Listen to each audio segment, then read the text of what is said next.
మృతదేహాన్ని సెల్ఫీ గొంతు బిగి భర్త హత్య. అంటే ఇది ఎట్లా కనిపిస్తుందంటే ఒక పక్క మహిళలలో ఎందుకేమో ఈ ఆక్రోశం. అదేవిధంగా మగవాళ్ళు గతంలో సతీ సావిత్రి సినిమా చూసిన నేను. భర్తను చంపడానికి వచ్చినటువంటి యమధర్మరాజు కాళ్ళు మొక్కింది. నా భర్తని కాపాడు కాపాడు అన్నది. కానీ ఇవాళ చూడండి, భర్తనేమో భార్య చంపుతుండు, భార్య భర్తను చంపుతూ. ఇదేం కల్చర్ రా బాబు, నాకు అర్థం కాదు. నేను ఎన్నడూ వినలే. రోజు వారంలో ఇప్పుడు గత 2 నెలల నుంచి ఇవే స్టేట్మెంట్లు. మొదలు పెళ్లి, తర్వాత ఎవరితోటి కలిసి చంపడం, అనుకున్నటువంటి భర్తను చంపడం. ఇది ఏమిటి, ఏమి ఆచారం నాకు అర్థం కాదు. ఆలుమొగలంటే ఏది చిరకాలంగా కలిసి ఉండాలని దాన్ని కూడా ఏది పుస్తకంటే ముందు చెప్తాడు, మీ ఇద్దరు కలిసి ఉండాలి, దాంతో మీరు బంధం అంటారు. ఇది ఆ ఆచారం ఏమైంది? మీరు దస్తారు సరే, మరి పిల్లల సంగతి ఏంది? వాళ్ళ కుటుంబ సభ్యులలో పిల్లలు, బొమ్మలు, ఆడపిల్లల సంగతి ఏమిటని ఎవడన్నా ఆలోచన చేస్తుంటా? అందుగురించే నా ఉద్దేశంలో మేధావులు దీని మీద ఆలోచన చేయాలి. అదేవిధంగా మహిళా సంఘాలు కూడా ఆలోచన చేయాలి. ఏంది ఇది, నాకు అర్థమైతే లేదు. ఒకే రోజులో పేపర్లో చూడు, భార్యను చంపిన మృతదేహంతో సెల్ఫీ, గొంతుకు భర్త హత్య. ఏం సమాజం రా బాబు, నాకు అర్థం కాదు.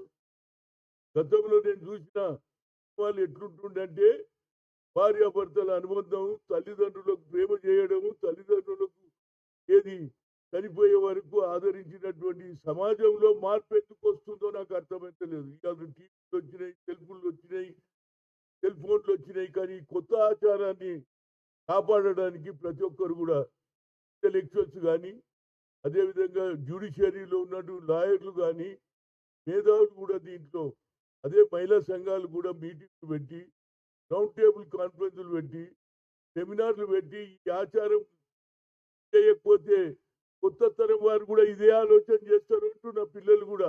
అరే, మా అమ్మనే చంపింది కదా మా నాయనను, నేనెందుకు చంపొద్దు అనే ఆలోచన వస్తుందా లేదా? కనుక నా ఉద్దేశంలో దీని మీద తప్పనిసరిగా చర్చ జరగాల్సిందే. దీని మీద ఎక్కడున్న ఒక దగ్గర మనం ఆపకపోతే మనం పాత సాంప్రదాయం, ఎవరైతే మేధావులు ఇవాళ కుక్కలను చంపొద్దనే ఆలోచన వచ్చింది, మూగజీవులను కానీ మనిషి ఉండి అన్ని తెలుసుకున్నటువంటి మగవాళ్ళు కానీ ఆడవాళ్ళు కానీ కొత్త కల్చర్ వచ్చింది. కొత్త కల్చర్ను ఆపడానికి ప్రతి ఒక్కరు కూడా ప్రయత్నం చేయాలని కోరుతున్నాను. ఎందుకంటే రాజకీయాలు నడుస్తూనే ఉంటాయి, కానీ సమాజంలో వాళ్ళ పిల్లల భవిష్యత్తు ఏం కావాలి? తల్లిదండ్రులే కొట్లాడుతుంటే పిల్లలు కూడా అదే అలవాటు అవుతారా లేదా? పెళ్లి అయినాక ఆయన ఆ అమ్మాయి, అరే మా అమ్మనే మా నాయనని చంపింది, చంపొద్దు అని భర్త చంపే కల్చర్ వస్తుంది అనేది ఆవేదనతో చెప్తున్నా. దీని మీద తప్పనిసరిగా మేధావులు ఆలోచన చేయమని చెప్తున్నా. అదేవిధంగా మహిళా సంఘాలు కూడా ప్రతి ఇష్యూలో మాట్లాడతారే, మీ మహిళలలో మార్పు ఎందుకు వచ్చిందో దాని మీద కూడా మహిళా సంఘాలు మీటింగ్ పెట్టాలి. ఏది మేధో మంత్రం పెట్టాలి, ఏది రౌండ్ టేబుల్ కాన్ఫరెన్స్ పెట్టాలి, సెమినార్స్ పెడితే కొంత ఆలోచనలో మార్పు వస్తుంది అనేది నా ఉద్దేశం. లేకుంటే ఏ ఆచారం కొనసాగితే మన భారతదేశ సాంప్రదాయం, కల్చర్ చెడిపోతుందని బాధతో ఒక సీనియర్ నాయకుడిగా నేను అందరినీ ఆలోచన చేయమని చెప్తున్నా.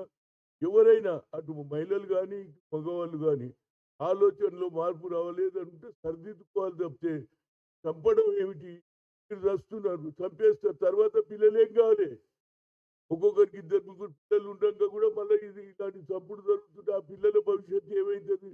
వాళ్ళు వాళ్ళు దిక్కులేని వాళ్ళు అవుతారు.